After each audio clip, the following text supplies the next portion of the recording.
What's up guys, you're watching India Today Tech. I'm Rahul Sethi, and in this video I'm going to tell you about the LG G7 ThinQ. It's the LG's flagship smartphone of 2018 and competes with the likes of OnePlus 6. The 128GB storage variant of the phone comes at 40,000 rupees, which is the same price as the OnePlus 6 128GB variant. But this LG phone not only gets the best price tag LG phone has ever got, but it's also a more well-rounded package. Let's take a look.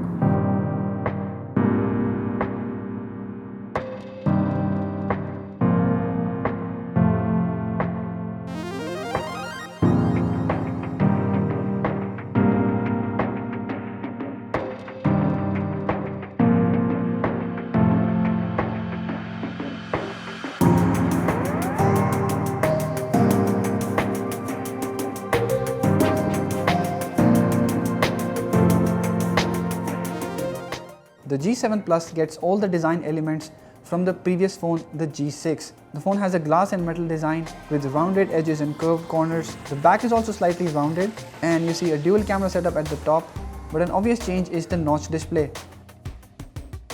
With a 6.1-inch display, the G7 Plus is not a big smartphone. It's kind of a size between the Galaxy S9 and the S9 Plus, so it's not very big and it's not very small either. You'll be easily able to use the phone with one hand, and handling the phone is also quite easy. Now you'll see some extra buttons around the phone. On the left you will see there's a dedicated button to fire Google Assistant, which is quite a rare thing to find in any of the phones in the Android space. LG has taken out the lock button from the fingerprint scanner and put it on the right side where you would find it usually on phones. On the notch there's the earpiece, the front camera, and ambient and proximity light sensors. The phone does not have IR-based face recognition, so the notch is smaller than what you find on the iPhone 10.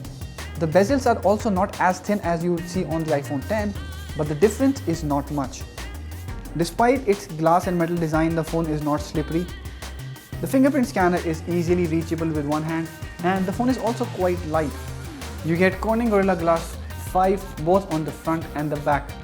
But despite being light, it's quite solid, and it's also IP68 water and dust resistant, which is same as what you get on the Galaxy S series phones.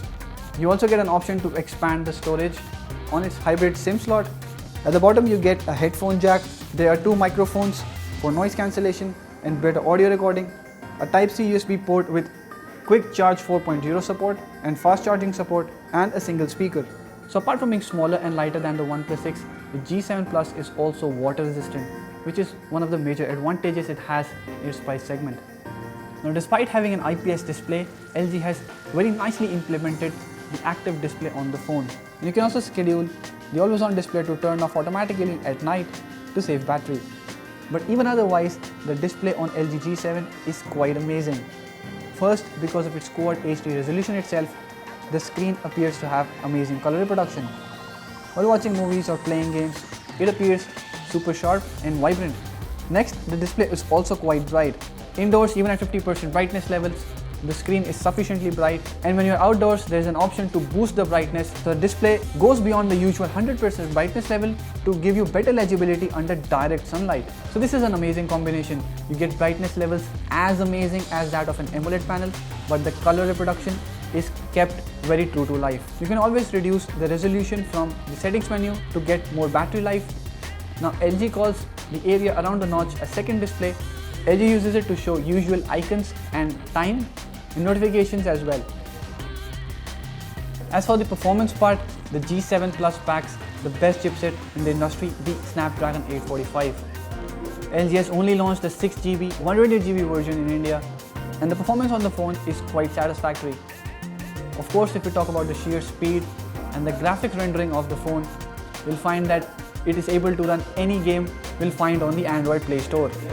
But while using the interface, the LG UI that's built on the Android 8.0, you'll find that it's not as smooth as the stock Android interface.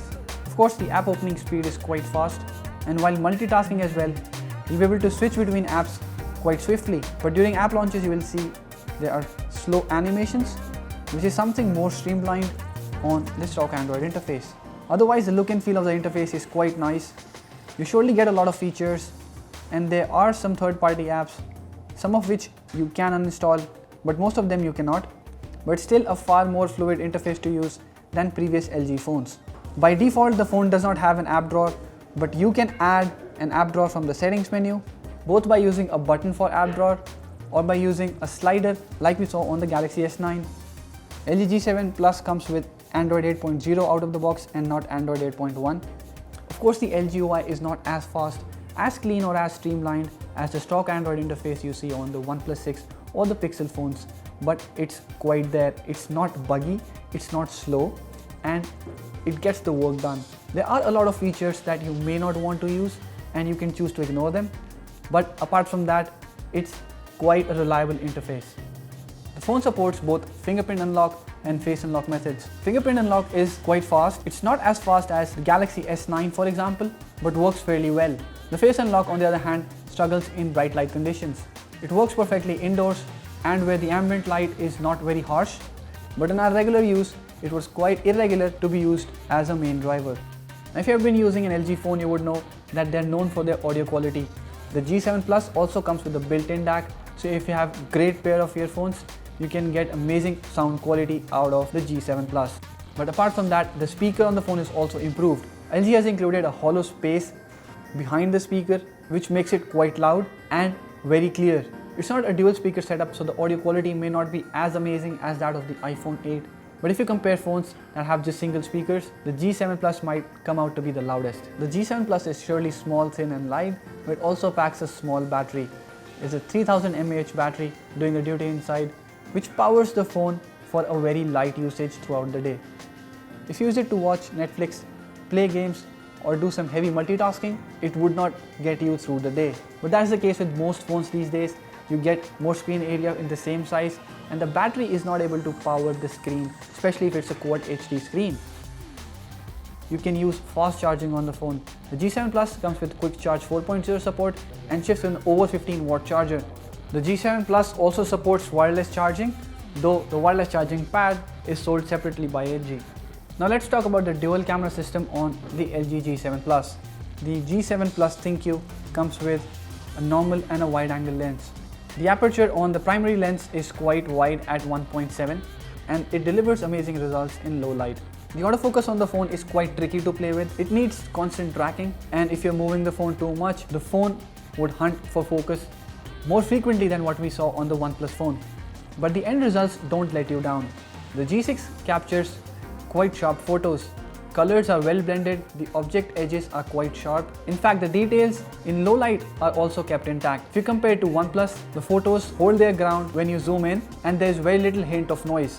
The wide-angle camera also has same resolution, but it does not have OIS. In good light, you'll see the quality delivered by both the cameras are the same, but the wide-angle camera gives you more area to fit in a wider frame. It's not as wide as what we saw on the LG G6, and that LG has done deliberately to remove barrel distortion. You'll see there's no fisheye effect on the G7 Plus's wide-angle camera. The dynamic range on the photos are also quite nice, with shadows and details are well preserved. The videos captured by the phone are also quite stable and have good color production and detailing. The video recorded by the secondary camera is quite shaky and the lack of OIS is easily visible.